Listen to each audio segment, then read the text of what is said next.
آپ نے عام شام ایک حدیث سنی ہوگی کہ یہ کیلا حضرت اویس کرنے کے لیے اترا تھا. یہ ہماری عورتوں کو بھی پتا ہے اس حدیث کا. یہ کوئی حدیث نہیں ہے.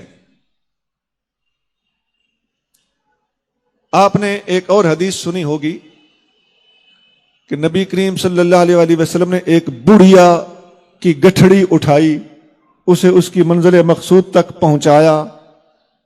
اس بڑھیا نے پھر دعا دی, بیٹا کہنے لگی کہ محمد سے بچ کے رہنا, وہ جادو کرتے ہیں معاذ اللہ.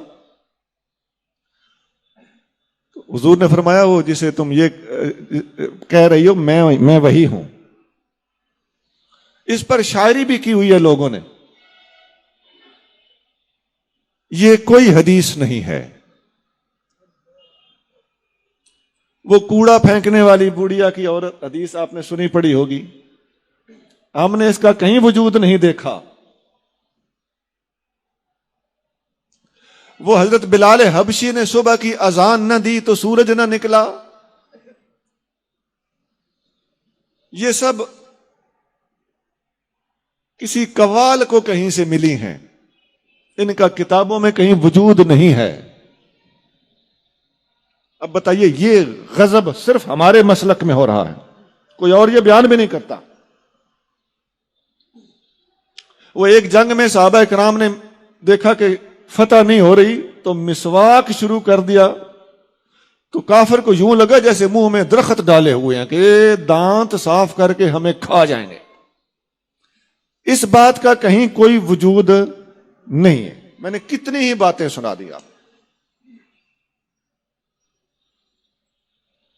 وہ حضور صلی اللہ علیہ وسلم کے پاس ایک بندہ بیٹا لینے آیا تو وہ آپ نے فرمایا کہ تیرے نصیب میں بیٹا نہیں ہے. باہر نکلا تو امام حسین رضی اللہ تعالیٰ عنہ کھیل رہے تھے. آپ نے فرمایا 1 2 3 4.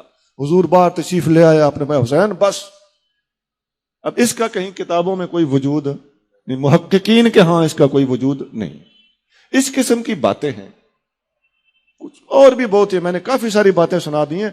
ایسی حدیثیں ہمارے ہاں ہمارے اہل سنت کے حلقوں میں, خاص طور سے عوامی حلقوں میں اور خواتین میں, اور خاص طور سے یہ جو ہم الحمدللہ معجزات کرامات کے سب سے زیادہ چونکہ ماننے والے ہم ہی ہیں, ہماری اس محبت عقیدت اور صحیح العقیدگی سے ناجائز فائدہ اٹھاتے ہوئے لوگوں نے اس قسم کی باتیں بھی ہمارے اندر داخل کر دی.